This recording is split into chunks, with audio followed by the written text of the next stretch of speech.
The first time I saw her, she was already yelling clipboard in one hand, phone in the other, standing at the edge of my newly filled pool like she owned the place. I had just moved in a week ago. No official welcome, no neighborly wave gist. Karen, not her real name, obviously, but it fits. She claimed she was with the local HOA and that my pool violated several federal environmental codes. Whatever that means.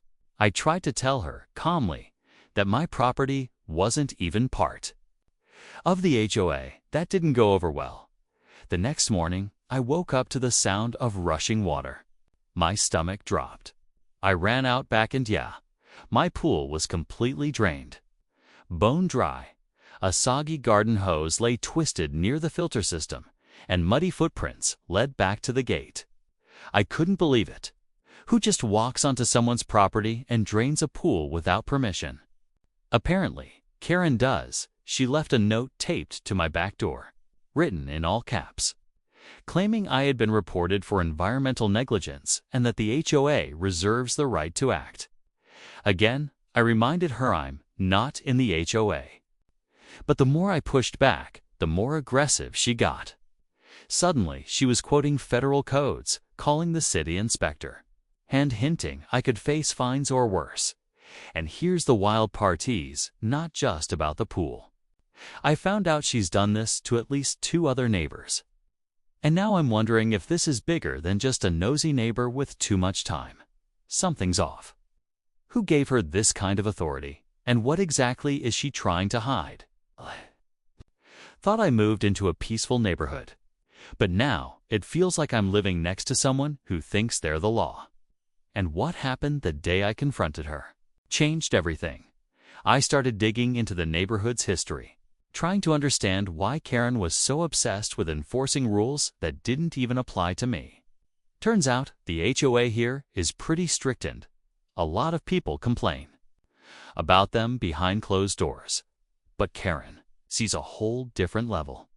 From what neighbors whispered, she's been involved with the HOA board before. But recently, she's taken it upon herself to clean up the block, even targeting homes that aren't members. Some say she's trying to gain influence. Others think she just loves the power trip. I talked to a few folks who had similar run-ins with her. One neighbor's garden was dug up because Karen claimed the plants were invasive species, even though the HOA had never officially sent any warnings. Another family had a letter demanding they repaint their house a specific color or face penalties, even though their property wasn't in the HOA's jurisdiction either. This wasn't just about rules. Anymore, it felt personal, the whole thing. Got weirder when I started receiving anonymous texts warning me to back off, that Karen doesn't take kindly to push back. I'm usually a calm person, but this was starting to get under my skin. Why would someone go so far to enforce rules on people who aren't even part of the community? And why drain a pool, of all things? Pools cost money, effort, and time. It's not something you mess with lightly, so I decided to confront Karen directly.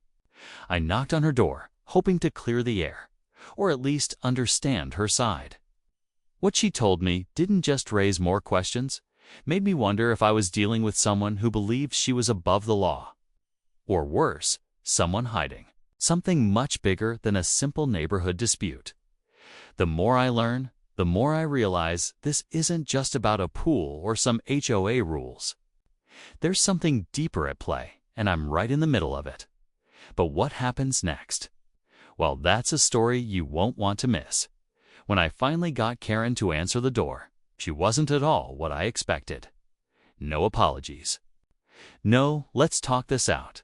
Just sharp eyes and a cold tone that made it clear she thought I was the problem. She rattled off rules and federal guidelines with such confidence. It felt like she had rehearsed this speech 1,000 times. But the thing is, every time I asked for proof official documents or any HOA paperwork showing I was violating anything, she got vague or changed the subject. That's when I started noticing other things. Strange meetings late at night at her house, cars coming and going, hushed voices through the walls. A few neighbors hinted that Karen wasn't just some overzealous rule enforcer, but might be using the HOA as a front for something else. Some talked about disputes over land ownership, shady deals, even accusations of intimidation. I didn't want to believe it at first, but the more I listened, the more it made sense why she was so desperate to control everything around here, even if it meant crossing legal boundaries. Meanwhile, my pool issue wasn't the only fallout. After Karen's visit, I found my mail was being intercepted or delayed, and I kept getting odd phone calls with silence on the other end. It felt like someone was trying to wear me down or push me out. My neighbors were nervous. Too many admitted they felt powerless against Karen and the HOA's grip. A few even told me they were too scared to speak up after what happened to their friends who tried. Then came the city inspectors. Karen had apparently called them in, claiming I was violating safety codes. But when the inspectors showed up, they told me there were no violations. I was cleared, but the damage was done. Karen wasn't backing off. Instead, she doubled down, using threats and rumors to isolate me from the community.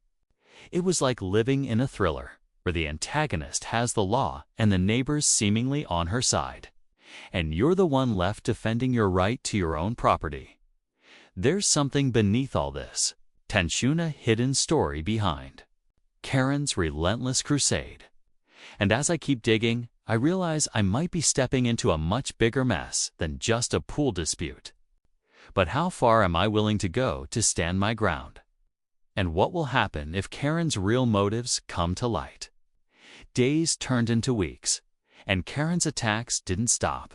They only got more intense.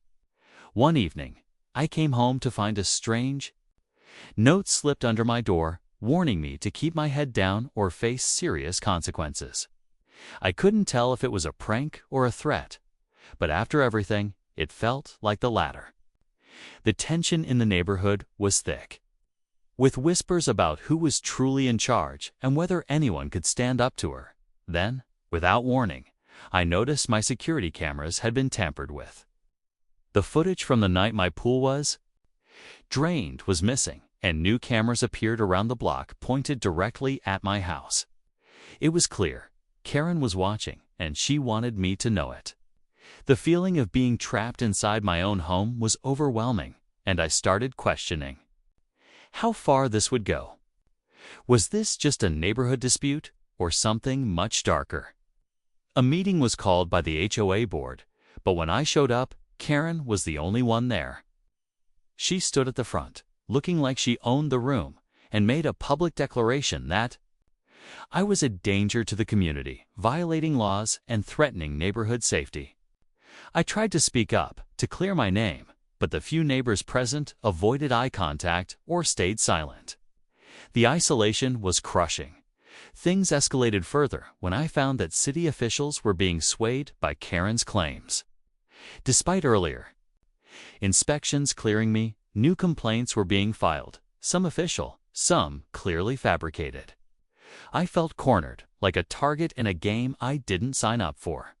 But the real shock came one night when I overheard a conversation outside my window.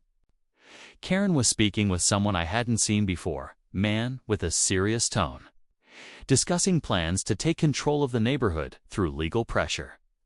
The words hit me like a punch. This wasn't just about a pool anymore. This was a power play, and I was right in the middle as the pressure mounted and the walls closed in.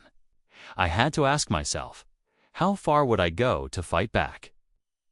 And was Karen's grip on this neighborhood too strong to break?